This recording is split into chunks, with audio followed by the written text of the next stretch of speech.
السلام علیکم ګرانو کتونکو ټول ته د لومړنۍ د نوي کال مبارکي. څنګه تاسو ته معلومه ده چې په نوي کال کې سوات ته ډېر زیات سیلانه خلک راځي.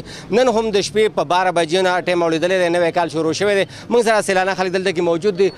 اچھا بھائی، सबसे पहले तो हम आप लोगों को यहाँ सवात में वेलकम कहते हैं. बहुत शुक्रिया जी, हमारी तरफ से आपको नया साल मुबारक हो. खैर मुबारक जी. क्या कहेंगे सवात के हवाले से? माशाल्लाह फर्स्ट ऑफ ऑल तो नेचुरल ब्यूटी है, बड़े सैनिक व्यूज़ हैं यहाँ पे. उसके बाद जो है यहाँ के लोग बहुत ज़्यादा कोऑपरेटेड हैं, फ्रेंडली हैं, एक कोऑपरेट करते हैं हमारे साथ. बड़ा सेलिब्रेशन हमने किया, अच्छी यादें लेके जा रहे हैं नए साल में यहाँ से.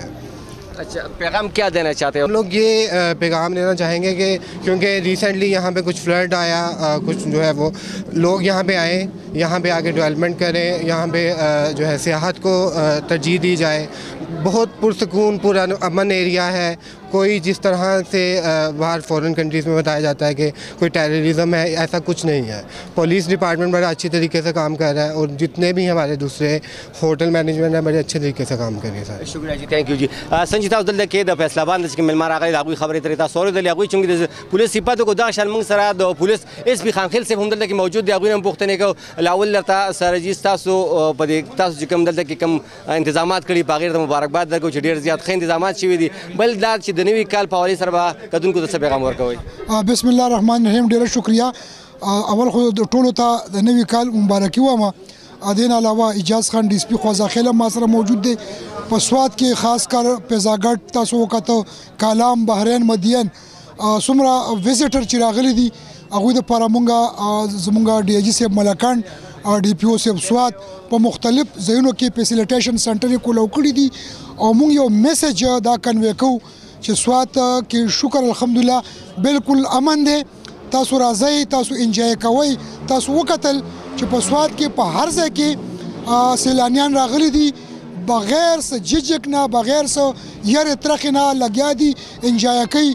او د ما په خیال چې اوس 12 بجو نه ټایم اوښتی دی، د هغې باوجود دلته ډېرې هلې ځلې دي، رش دی.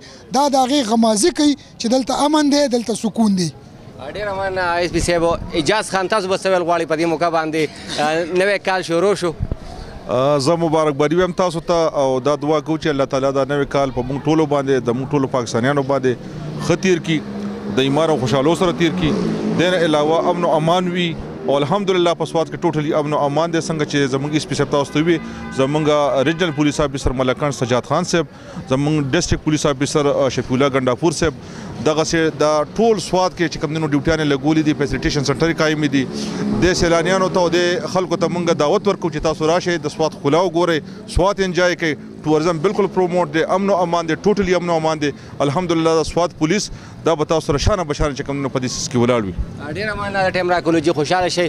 دلته کې چې کوم د پولیس افسرانو کوم سیلانه خلکو د هغوی خبرې ترې تاسو واورېدلې. د دې نه دا ثابته ده چې د شپې په 12 بجې باندې دلته کې چې کوم مېلمانه راغلي دي، کوم سیلانه راغلي دي، هغوی دلته کې ښه بالکل هغه خپل هغه مینه چې کومه ده، هغه خپل هغه مستیانې چې کومې دي، هغې دلته ډېر په خوشحالو سره تېروي. او څوک هم چې سوات ته راتلل غواړي نو هغه بلاخطر سوات ته راتلی شي او خپل یو ښکلي وختونه په سوات کې تېرولی شي. امید لرم زموږ نننی پروګرام به ستاسو خوښ شوی وي.